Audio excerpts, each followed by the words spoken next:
going on, everybody? It's Geoff Grammer with the Albuquerque Journal, and we are in the pit ahead of today's Saturday kind of early game. Is actually a little later than originally scheduled. It's scheduled for 2 o'clock. Now it's at 5 o'clock, but it is still earlier than the usual 7 p.m. game, and it is the Lobos' kind of annual non-D1 game.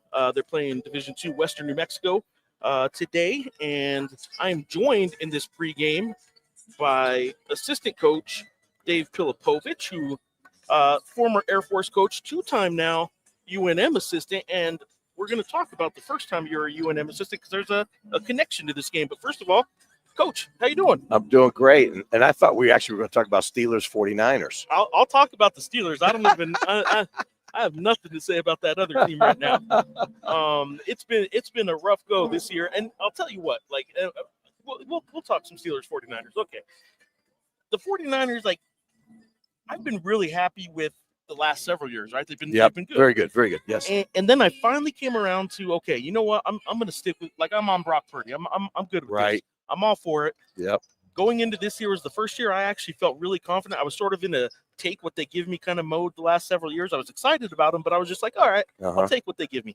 This year is the first time I was excited and actually thought, you know what? They're the best team in the league coming in.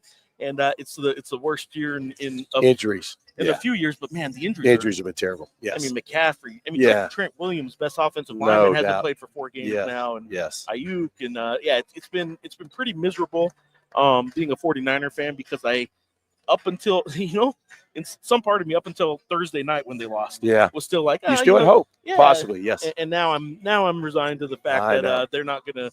This isn't gonna be their year. Yeah. Meanwhile, the Steelers got a big one against Philadelphia tomorrow. That's a big game, and obviously they're down a receiver, Pickens, but a tough 3-game stretch here in 11 days for the Steelers.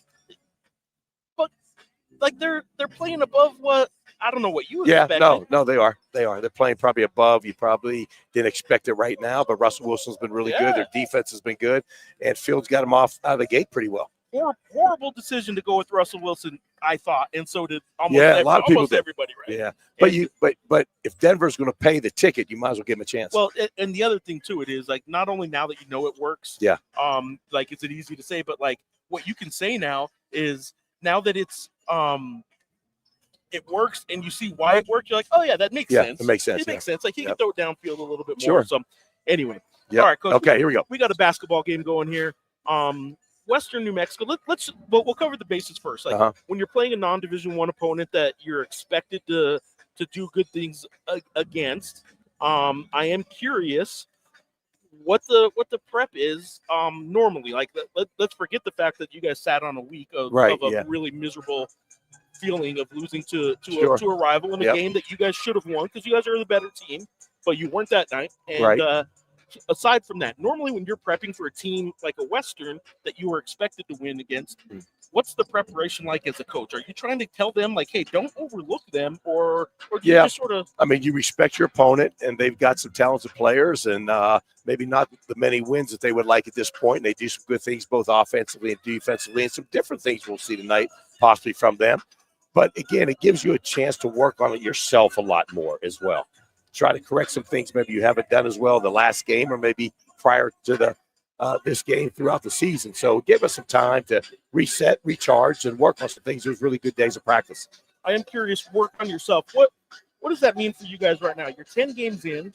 You would hope in some ways you would kind of hope that you guys are at 10 games in, maybe worked on yourself enough where you know what you are, but this has been a weird 10 games. You guys traveled more than any Lobo team's ever traveled in November. You guys challenged yourself. You guys are a new team, even though in this era, everyone's a new team. But, like, I'm curious, like, how much more work do you still have to do on yourself? Well, you do, because we did have some players in and out a little bit, not knock on wood, big injuries or long injuries, but CJ out, Tiki out, some guys banged up a little bit here and there, missed some practices. So just some continuity. Some better flow in our offense. We're getting good shots. We just haven't shot it as well sometimes, especially last game from 3. And also around the rim, we missed some shots. So just getting rhythm and reps in and different combinations, it was good to do this week. Looking at the numbers at the rim last week were I'm just kind of like my eyes popped out a little bit because you guys have been pretty good at the rim. We have been. And pretty much versus a team that didn't have a big shot blocker. And we missed shots, and then we didn't take a bad 3, a bad perimeter shot. We just missed some open shots. Just missed them. Yeah. All right, Coach. Western New Mexico has a guard by the name of Isaiah Marin. He might sound familiar to some people. For you, you actually got to see him in person in the 2020-21 season, the COVID year that a lot of Lobo fans sort of put in their deep memory bank because they didn't get to watch it, right? They weren't here, not a single game here. They might have followed it, but it wasn't exactly a great game by any stretch, or a great season by any stretch. So a lot of Lobo fans just sort of forget that. Yeah. But there was a guy named Isaiah Marin on that team. He is now here for Western.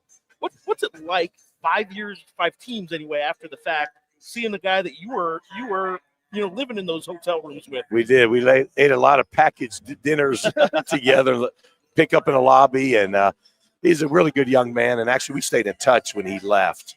A text here and there, and actually, he reached out to me actually last spring when he was looking for a new opportunity. And I tried to help him with some few places, but this came about, and it was a good fit for him, and I'm happy for him. And now as he winds up his final season, he has a lot of gear in his closet from some different schools. I'll tell you, man, he's well-traveled. Yes. I was shocked to find out from their coach, Western New Mexico is the closest D2 school to Phoenix. It is? There's not a single D2 in Arizona. Wow, I did not know that. Yeah, there's D1s, there's Northern Arizona, obviously Grand Canyon, ASU, and University of Arizona, but then it drops down to the junior college level. Wow. You know, and his coach is an Arizona State grad, and he's an Arizona State resident, so there were some connections there, yes. Yeah. So we do got a quick question here. I know you got to get going. You got filming about just 1 minute already. Yes. But it says, Eric's asking, in a game like tonight, do we get a lot of minutes from our bench? It seems like a good opportunity to build confidence and get them some valuable experience. I guess that's the work on you to a certain extent. Yes. But you also have to work on your starters. We do.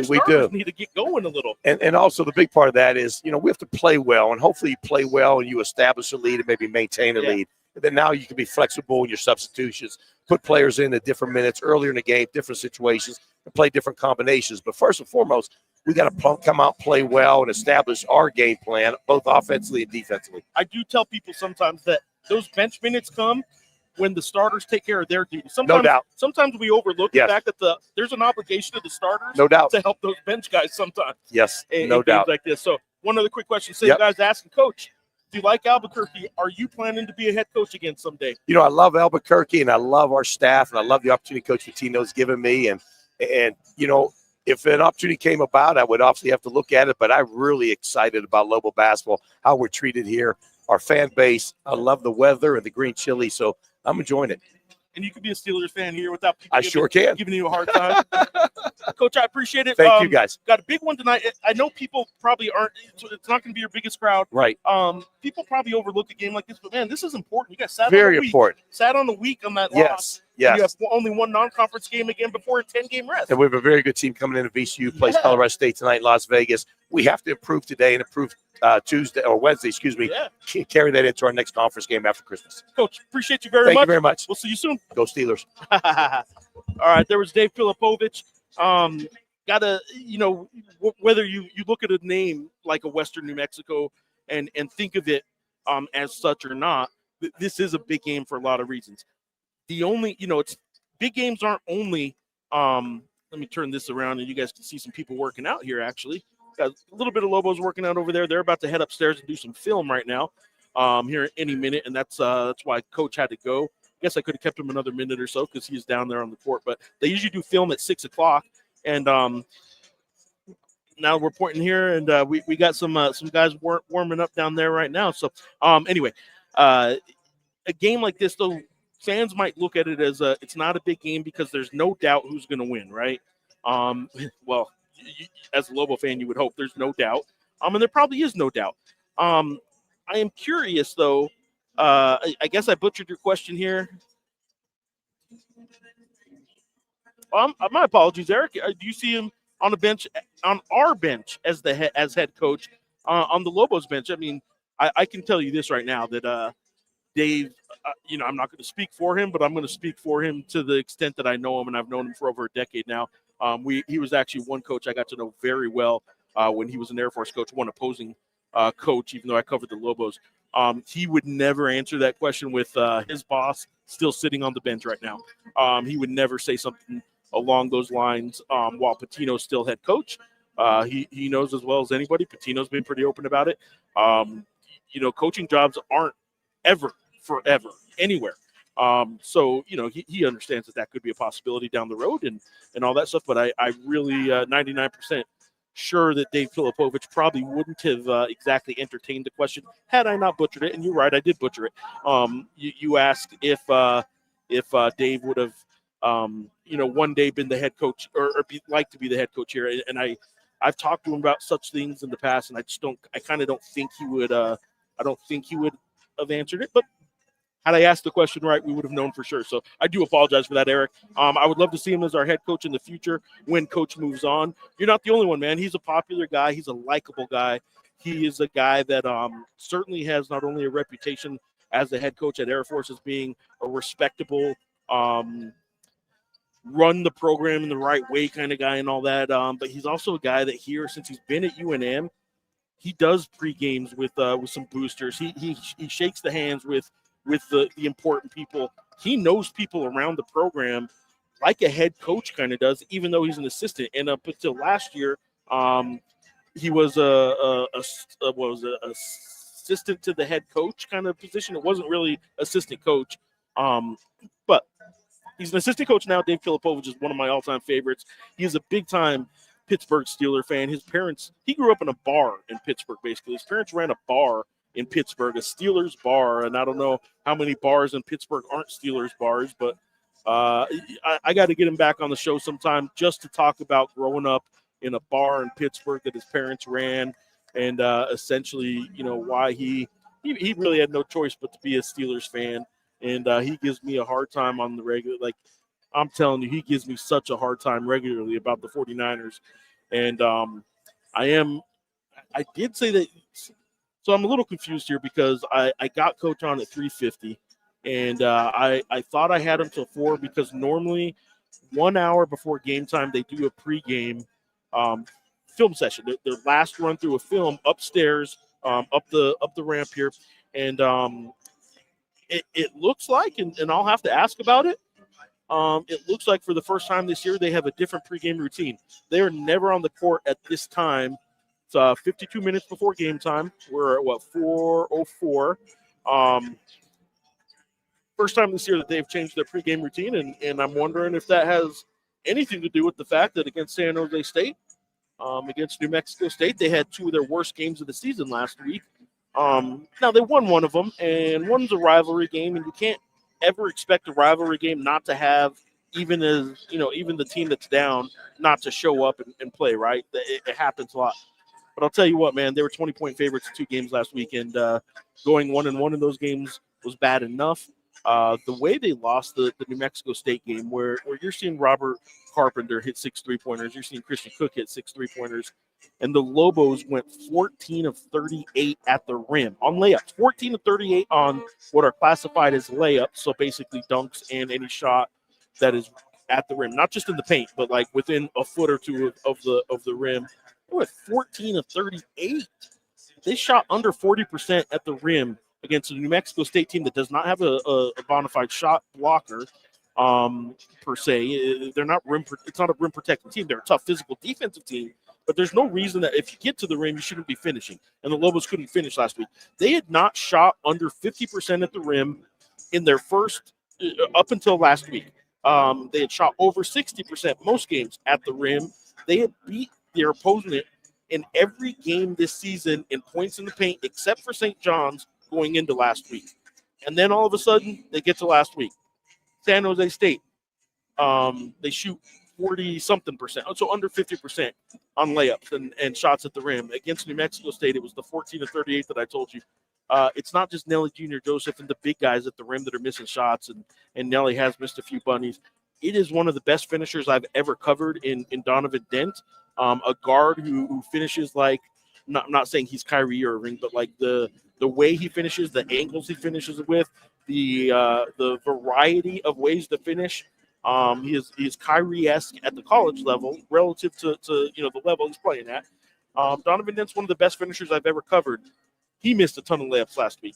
I've never seen that in the 3 years I've covered Donovan. So I don't know what was going on. I don't know if it's a legs issue, if they're starting to get a little tired, which would be pretty worrisome. Now, they did travel a lot in November, but if you're telling me that the first week of December your legs are already kind of giving out on you, that they're going to be in trouble. So I don't think that's what it was necessarily. But that was pretty cool. Dave Filipovich and Isaiah Marin just kind of gave a little the symbolic basketball handshake to dap behind the back hug kind of thing, So, Dave Filipovich was living with the team outside of the state of New Mexico. That 2020-21 COVID season where they lived out of suitcases in West Texas, in Houston for a while, in southern Utah for a while, in Nevada for a while, but they did not play one game or live in the state of New Mexico that entire season due to health mandates in New Mexico due to COVID. And Isaiah Marin was a part of that team. He's been well traveled. He went from New Mexico that year. I did kind of revisit what the situation was at the end of that year when Pitino got the job in the spring. Was Isaiah Marin sort of ushered out as some players do when the new coaches come in, or did he already decide? He had already decided he was leaving New Mexico at the end of that season. So he never played for Pitino. Technically, he was a UNM student till the end of that semester when Pitino was already coach, but he went from there to Indian Hills Community College. He went from there to he played at Texas Southern for a year. He played at an NAIA school that I'm forgetting the name off the top of my head. Now he's at D2 Western. Been at 5 schools in 5 years, and this will be the first time Isaiah Marin, who has 19 games under his belt as a UNM Lobo. He started 8 games as a UNM Lobo, and this will be the first time he's ever played a game in the pit. Crazy story, unique story because of the circumstances with COVID. But this will also be the first time that thousands of Pitt and Lobo fans, although you wouldn't know it by how many people are here so far, this will be the first time Lobo fans will get to see Isaiah Marin play in person for the most part. A few fans got to sneak into some games in Texas that COVID year, and I think there was – trying to remember. I think there's one other game where fans were allowed in, and some Lobo fans did go. But anyway,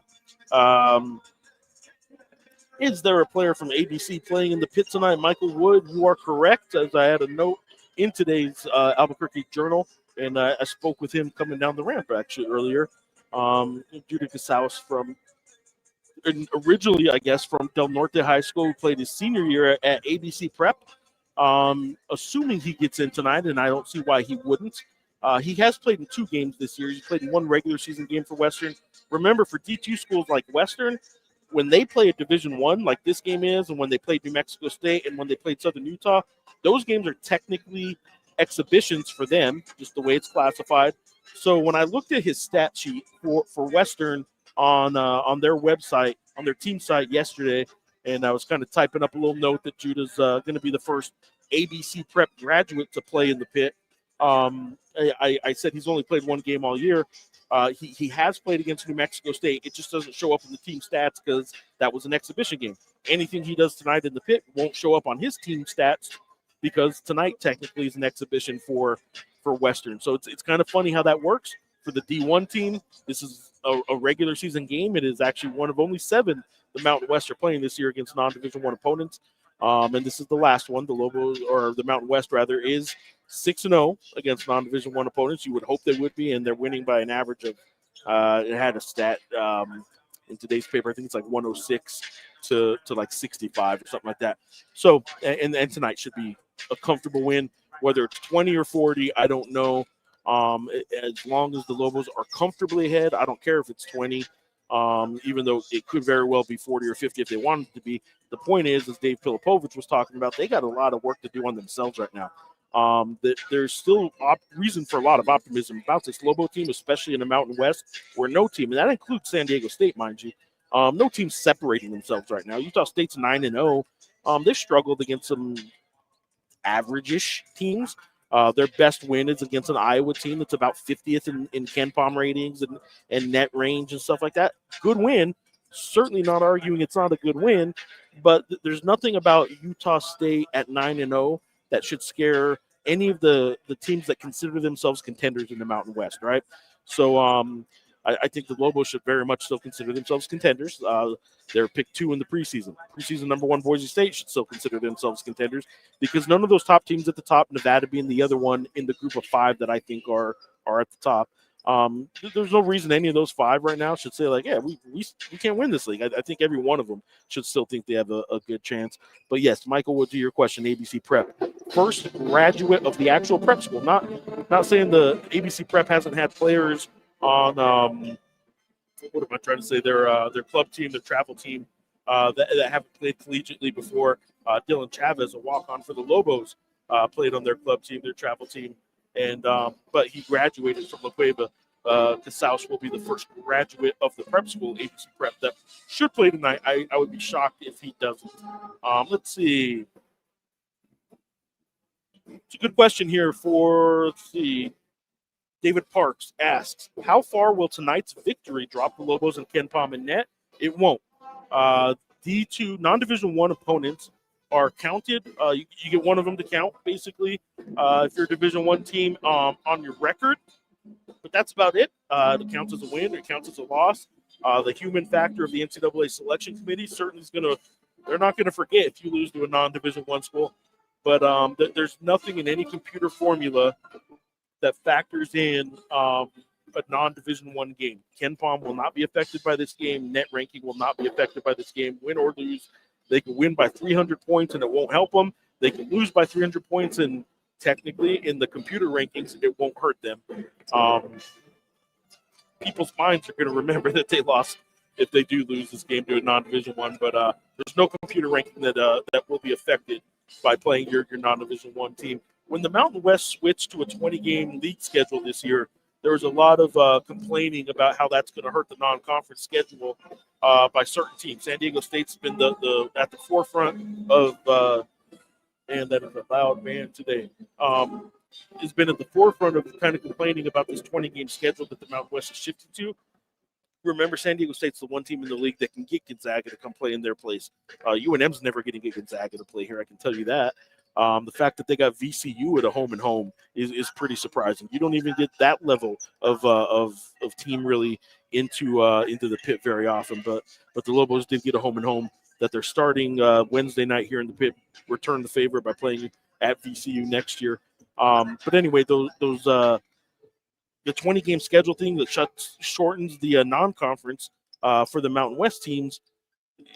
You look at it, and you went from 13 non-conference games to 11, and there's still 7 games that are being scheduled against non-Division I opponents, including by San Diego State, who played a D3 Occidental school.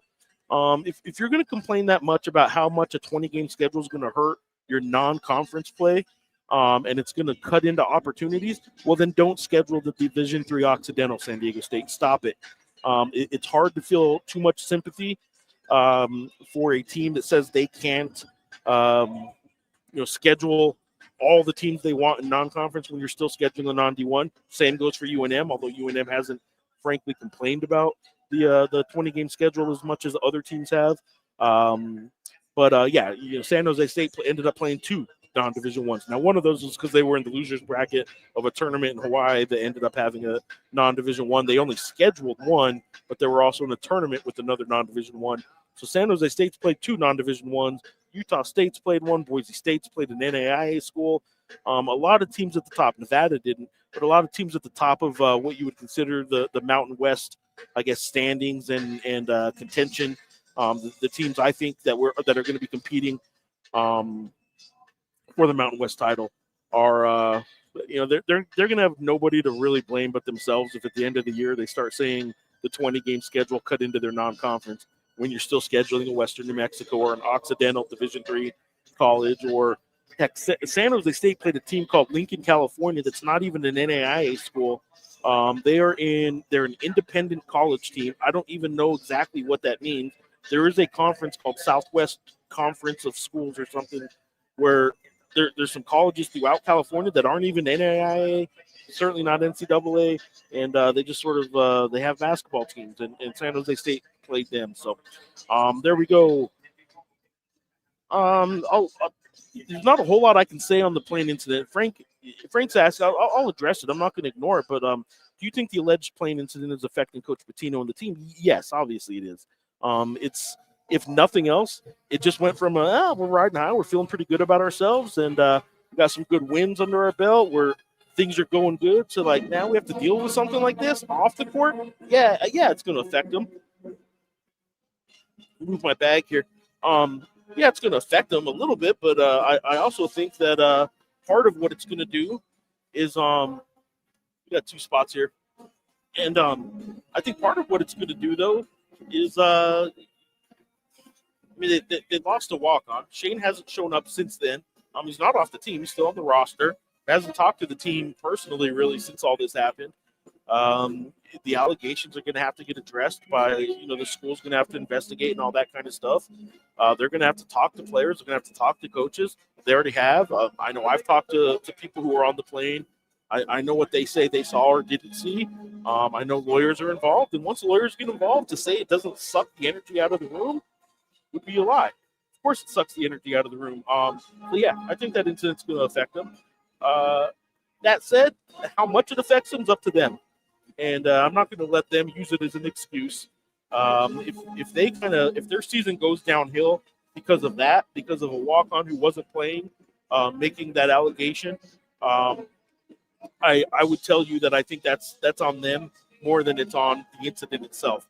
I do think the incident itself is going to have an effect, but if they let it kind of derail their entire season, that's on them a little bit, and I don't think they're going to do that. But I'd be lying if I told you I didn't think it affected last week. Their worst week of the season. In fact, 2 of their worst games of the season. You could say it was the St. John's game. That's a game at a nationally ranked team in New York that they ended up losing by 14. They were down by 4 in the second half at one point. Yeah, they got beat by double digits, but I don't even know if that game was as bad as the 2 games they played last week. The win against San Jose State and then the loss against New Mexico State. They were 20-point favorites in both of those games and could have lost both of them. So I would say that was their worst week. I would say the energy being sucked out of the room a little bit last week by the plane incident had something to do with it. And if it comes to fruition that incident is proven to be 100% accurate as alleged, then yeah, it deserves to be a distraction. If it proves to be fabricated or not as alleged, it'll be unfortunate. But in either case, I don't think the team should allow it or will allow it to be really the defining moment of their entire season. But it was their defining moment, at least in part, of last week playing so poorly. Eddie Brock, I'd personally rather see UNM and MSU twice than Western. Fair. I will say this. Playing the non-Division I team, like scheduling it once, and they've rotated Eastern, Western, Highlands. They've rotated that. UNM pays those schools $5,000 to play this game. Whole lot cheaper than the 75 or the 85,000. It's really 80 or 85,000, not 75 anymore. It's probably let's call it 85,000. To buy a team to come play in the pit, if it's a one game like it was with Texas Southern, Grambling State, Nickel State, all of those teams got $85,000 from UNM to come play. The non-Division I opponents from New Mexico that come into the pit and play get $5,000. Helps their school tremendously. Really is kind of a free game and free ticket collection and free concession collection for the Lobos, and an opportunity, you would hope, to play everybody, to see what your deep bench looks like, to work out some kinks with your starters, which they need right now. Half-court offense hasn't been great with their starters. Things aren't perfect with the starters, and before you even get to the bench, the Lobos have some things to work on. That's why you still schedule one of these. As far as playing NMSU twice, there's no non-conference home and home anymore anywhere in the country. I think there may be one in Nashville, but look, there's 364 Division I teams, and there were 2 left basically that were doing a home and home every year, and it's NMSU and UNM. Some people say, "Wow, that's really unique. It should be our thing." There's a reason even NMSU didn't want it. So I'm an Aggie grad. I know the people who are saying it down there. Aggies keep talking about how New Mexico made this happen. Mario Mocha signed the contract. Jason Hooten signed the contract. There's a reason on the record. I know what those guys say off the record to their boosters and in private moments. There's a reason on the record neither one of them will complain about this series only being one game. It's because they both agreed to it. They both signed their name to it. They weren't bullied into it. Neither school wanted it. Since Reggie Theus no New Mexico State coach wanted to play this game twice. Marvin Menzies certainly didn't. He also went 15-3 or 3-15 in this series during the Menzies Alford era. And, of course, he didn't want to play it twice. But there's not been one New Mexico State coach that wanted to play this twice a year. There's not been one UNM coach that wanted to play this twice a year. When this finally happened and it went down to once a year, Aggie fans came out of the woodwork to blame UNM when no New Mexico State coach wanted it either. I don't understand why my fellow Aggies take every chance they can to complain about this woe is me, UNM screwed us over kind of mentality. It's so exhausting, and it's frankly a reason why a lot of lawmakers in the state tune out any request for money from UNM and NMSU, and kind of just tune out any dialogue or discussion from these schools because it's just exhausting. They complain about each other so much. UNM does it too. Both of these schools need to sort of start acting like the adults in the room, and they're going to go ask the state for some of this money, the $1 billion reserves. They kind of need to do it together and quit playing off of each other. So,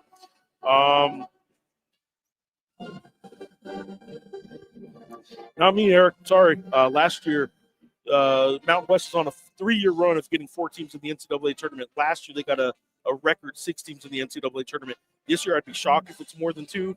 At most, I could see 3, but the computer numbers in this league right now are not good enough. They're not going to be getting quad 1 wins in Mountain West Conference play because nobody, including San Diego State and Utah State in the non-conference, really killed it enough to have their computer rankings qualify them as a quad 1 game. So there won't be enough quad 1 wins to get more than 2 or 3 teams in the NCAA tournament. It's not going to happen this year. The math is not there this year. And that's on the Mountain West. It's their own fault. The teams just aren't as good as they were last year. One other quick question from Eric. How's the locker room? Is the team united? Still good chemistry? I don't know, man. I think so. Didn't look good last week. I've not been in the locker room once in 13 seasons of covering this team while the team's in there. That is their area. I don't try and go in there. I don't try and invade their area any more than the coaches actually don't really try and go in there except for their pregame talk and their halftime talk. The coaches let them have that area. Not that it is off limits if I had asked to go in there or something like that, but in general, I've never had any desire to bug the players in the locker room. I'll give them their space. If I want to talk to one of them, I'll ask one of the media people to request it and to talk either in the media room down on courtside or at a practice or stuff like that. But that's pretty much it. So let's talk a little bit about this game. I apologize if I jumped over this one.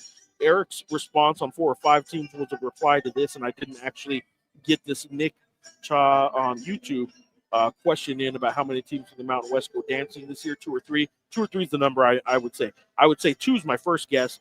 I would say 3 would probably be my second guess, and then 1 would be third. Like if I'm ranking what I think is likely to happen, I would go 2, 3, 1 before I'd go 4. I just don't see the math there right now. Got some Western New Mexico players kind of coming back on the court. Let me show you guys them something else to look at besides me. Thank gosh. Let me give you some of that. Got the usher coming down here too. Isaiah Marin is one of the players who's actually the player closest to us with the ball. He's right here in center court. That is the former Lobo, Isaiah Marin, on the far left of your screen right there, warming up now. He no longer has the ball. He's stretching out his legs. So, but yeah, former Lobo, Isaiah Marin out there. He leads the team, leads Western New Mexico in scoring, rebounding, is second in assists, leads the team in steals. So 3 statistical categories he leads the team in. He is second in assists for a 4th category. But he's their best player, if you ask me. A couple other players right there with him, but on team number 5 in 5 seasons, and it is not the road he envisioned. I had an article in Friday's Albuquerque Journal, and online you can still see it. And it is about the journey Isaiah Marin has been on since basically starting what he thought was going to be a fun year playing in the pit in front of the big crowds and these fans that are slowly trickling in now, 30 minutes before game time here in the pit. He thought he was going to have this experience that he's about to finally have today, 5 years later, 5 teams later, and never really got that experience because of that COVID season. said they played 3 games in Houston at Rice University. They played a bunch of games at Lubbock Christian University, a Division II school. They scrimmaged Lubbock Christian a couple times that year, early in the year, and lost one of those scrimmages too. They just got obliterated by some Mountain West teams that year. It was a cruel and brutal season for the Lobos that year, and I feel bad for them. I feel bad for all the kids that went through that. It hit some of them differently than others. Some of them quit that year. They were really going through it mentally. I can certainly vouch for and assure you that there were some guys that were having some legitimate, deep-seated psychological, emotional sort of depression type issues that season when they were living entirely out of a Best Western in Lubbock, Texas, and then drive to, southern Utah for a couple of weeks to play at Dixie State, which is now Utah Tech, and play UNLV and then all that stuff. So it was a miserable existence for that team that year, and the record showed it. They had 6 wins, only 4 of which were against Division I teams, and net was 303 at the end of that year. They were 303rd out of 300. I think that year was like 358 maybe Division I teams, but regardless, just call it 350. They were ranked 303rd out of 350 teams that year, beat 4 Division I teams. The low point in the modern era, anyway, of Lobo basketball history. It was lower than any Richie McKay team, lower than anything that went on with Colson, pretty much since Charlie Harrison.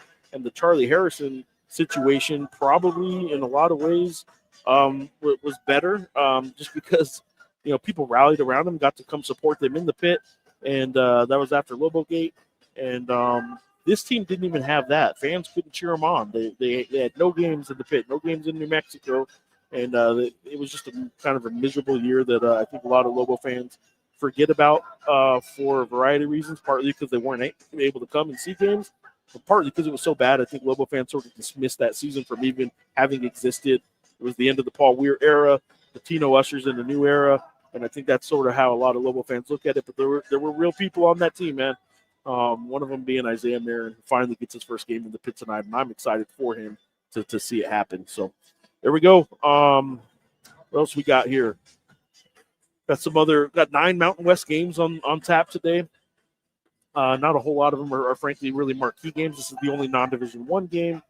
But, I think Nevada's favored pretty big. I forget who they're playing, Boston or Boise State. Actually, there's the marquee game of the day. St. Mary's versus Boise State in Idaho Falls, Idaho. It will be considered a neutral court game. And a big win earlier today, by the way. We're talking Boise State. Memphis beat Clemson at Clemson. Clemson was the big game, the feather in the cap for Boise State this offseason. Really high ranking in the net, really high ranking in KenPom. They lose on their home court today to Memphis. And that one certainly kind of hurts that feather in the cap, if you will, for Boise State. So really the best win in conference play, in non-conference play rather, for the entire Mountain West still remains kind of a 2-horse race right now between the San Diego State neutral court win over Houston and the New Mexico neutral court win over UCLA. Both of those teams are still rated pretty high in all computer rankings. And the Clemson win for Boise State, because it was on their home court, kind of takes a notch down a little bit the way the rankings happen between road game, home game, neutral court game. And then Clemson losing a home game today to Memphis isn't going to help their rating. So I would say that the 2 best wins right now are San Diego State's win over Houston and New Mexico's win over UCLA, with that Boise State beating Clemson game kind of being third right now. But that's about it, man. There's not a whole lot of big marquee wins in non-conference play for the Mountain West this year. And that's why I think they're only going to get 2 teams into the NCAA tournament, maybe 3. We'll call it 2 or 3 at this point.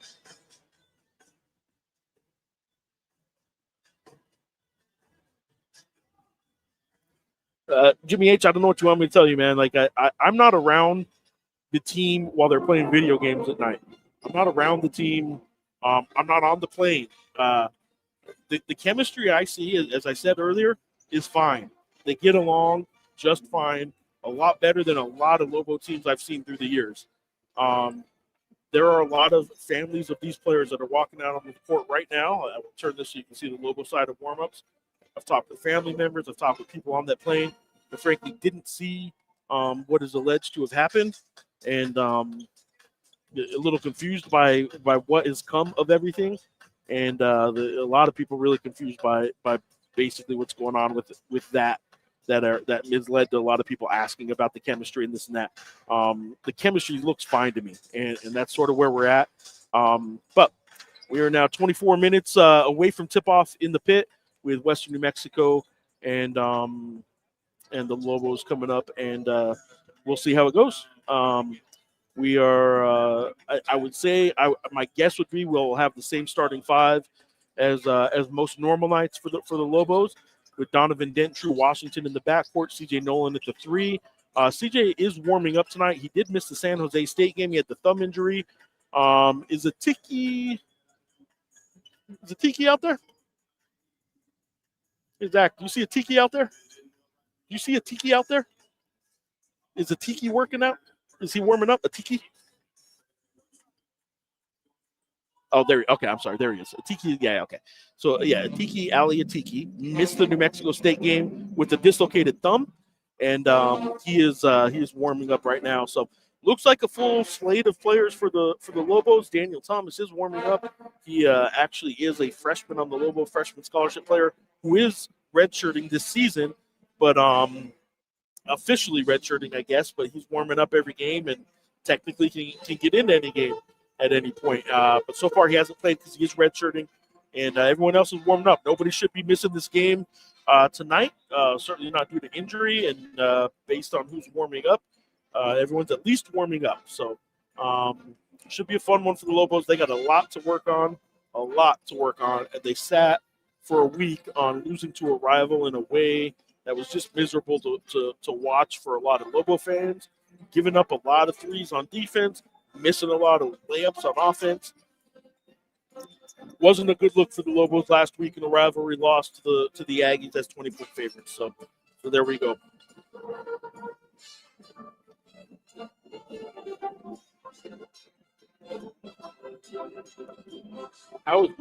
Here we go. How's my chemistry with fans, Grammer? Just kidding with all of you, bro. No. Not everybody loves Geoff Grammer. I can tell you that. Chemistry's fine, though. Chemistry's fine. I get paid to watch basketball, so I got nothing to complain about. Doesn't mean I don't complain, but in the end of the day, I shouldn't be complaining about a whole lot. So that is pretty good. I'm trying to get a little bit more. I was kind of hoping that Sean Ryder would be here before the game. I have not talked, so that's on me for not asking him to be here. But we'll talk about the Lobo football coach that's hired today, Jason Eck from Idaho. Played in a game last night, the FCS playoffs, and the FCS, I guess they don't call it the playoffs, they call it the FCS championship, referring to the entire tournament. But the FCS championship quarterfinals last night, the University of Idaho Vandals, coached by Jason Eck, lost to number 1 seed and undefeated Montana State. It seemed that the Lobos were leading up until 10 seconds left in the game back in the beginning of the season in late August. And now here we are with Montana State having not lost a game all season. The closest they came to losing a game all season was against the Lobos, and they have a good chance to run the table, go undefeated, and win an FCS national title. They're now in the final four, I guess. They're in semifinals, so 2 more weeks for them before we see the FCS championship. Appreciate that, Nick. Hopefully I know we'll have more in tomorrow's print edition of the Journal. A story up already right now by Sean Ryder on the new football coach, Jason Eck. Again, look, in a lot of ways, and I've told people this, it's not the big sexy hire that's going to maybe win Twitter immediately. It may not win the press conference, although I think it will. I think people are going to love this guy's personality. But he's an offensive lineman that kind of made his way up through the FCS coaching ranks and became a head coach and has done nothing but win at Idaho. But it's not a guy who's been at a power program or was a top coordinator at Texas or anything like that. All the guy has done is build programs and win. And after what just happened in this past year, maybe this is the way to go. Maybe not bend over backwards to find the New Mexico guy. Previous 2 had New Mexico connections, remember. Maybe not bend over backwards to find somebody who was a former Division I coach or had big-name ties, because that's what New Mexico needs. Maybe for the first time in a really long time, maybe the Lobos got it right by actually just hiring a really good sitting head coach at the FCS level who's looking to use UNM as a stepping stone that everybody complains about. Everyone says, "Oh, UNM's a stepping stone." Tell me who's used UNM as a stepping stone. I can tell you more coaches have been fired at UNM than have actually moved on to better jobs. There was a brief period where Franchoni and Gary Patterson, who, by the way, wasn't the head coach here, kind of went on and became big-time coaches. Bronco did the same, but, it's hard to say that UNM football or basketball has been a stepping stone. Steve Alford used it as a 6-season stepping stone, and all he did was sort of resurrect the program into a regular NCAA tournament team. So maybe an FCS coach who's trying to build a career and spends 3 or 4 years here and then becomes the next big coaching product or prospect, maybe that's a good thing. And I would hope that people complaining that it's not the big name hire that maybe some wanted would consider the fact that maybe the big name or obvious hire that the Lobos have made for the past several occasions didn't exactly work out, did it? So I'm excited to see more about that. Fernando Lobo, the new athletic director, first week on the job, had a coach leave him at the plane drama that we talked about. He will be here at the game today. I haven't seen him yet, but he will be here at the game after the post-game press conference of Patino and players. Fernando Lobo will address local media and talk about the new football coach. On Wednesday, Jason Eck will have his first introductory press conference as the Lobo football coach. And fans start to trickle into the pit, as you can see. And anyway, he will have his first introductory press conference on Wednesday here at UNM with media. The Lobo basketball team plays VCU on Wednesday night. So if I was a betting man, and I am, just not a very good one, but I would bet that Eck will be introduced to fans on Wednesday night during the basketball game. If it's anything like the Fernando introduction, when he got introduced as AD, it'll be at the under 8 media timeout, maybe the under 12, I don't know. But the Fernando introduction was at the under 8 media timeout, and I'm guessing that's when Eck gets his chance to stand out on the court, wave to fans, and maybe say a few words. I know a lot of Lobo fans would really like that if he did. So UNM has Flip starting, Jeff. I haven't looked at starting lineup. You're one up on me. If Philip Borovician is starting, that is news to me. I will check on exactly what that means if that is the case. While we're talking here, I'm typing in my little stat broadcast sheet here to see that. I'll ask Zach, who is next to me. Have you seen the starting lineup yet? Philip is starting? Is anybody saying as to why? Is CJ still hurt? That's basically it. Okay. So Philip is starting. I would say that I will say this. I talk on a regular basis, even when he doesn't have press conferences. I talk regularly with Richard Patino. The dude was grumpy this week. The dude was not a happy guy to be around, and I'll bet you that if that was for the players too, I would say that there was a rough week of practice for the Lobos, and maybe that has something to do with who was starting and who was not.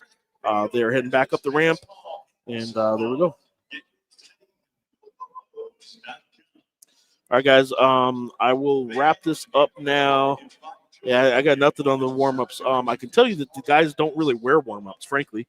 The UNM does not wear warm-ups when they're down here until the opening, really the opening introductions and player intros and all that. They basically come down with their dry fit, compression shirts and shorts, and that's about it. Rarely do they even wear jerseys when they're warming up like they just did. And there we go. Where else are we at here? Let's switch sides here. Here we go. Fire Grammer. Give Jeff a job. Let's do it. Fire Grammer is the go-to mantra for a lot of Lobo fans. And if you got something to complain about, blame it on me. It works 99% of the time. I know it works for me. I just blame myself sometimes. So Let's see here.